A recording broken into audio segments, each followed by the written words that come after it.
Dave, you've been applying digital tools and techniques across industries, blue chip companies in hospitality and financial services, now in consumer products, with your work at Coca-Cola. We appreciate you coming in to share your expertise and talk to us today about some of the lessons you've learned. So thank you very much for being here. Well, thanks for having me. Coca-Cola's going through a transformational period of time. You know, it's been a highly successful brick and mortar oriented business for the last 132 years. My job and what we're attempting to do is to transform that into a digital first business in the next 3 years and really position it for the digital era. What are you asking the bottom up innovation teams to do, the top down? How are you balancing thinking about that broad range of objectives? We believe that innovation, frankly, is not something that should be overly governed.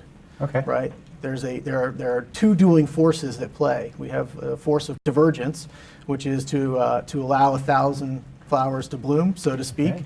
But ultimately, when you find things that work, find things that truly have value for the company, you apply the convergence notion and bring those ideas back in where you can then deploy them rapidly across the rest of the organization. So kind of good for all.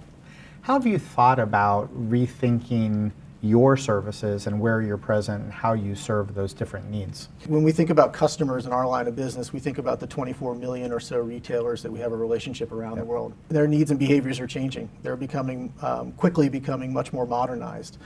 So their preferences in how they order products, how they choose to interact from a service perspective are changing very, very quickly. How have you thought about innovation and Coca-Cola's perspective on taking ideas and leveraging them from around the world?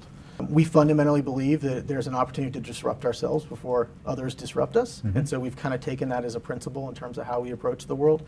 And we approach things very openly, right? We know that there are things where we clearly have expertise and will remain the experts, but there's lots of opportunity to learn from others.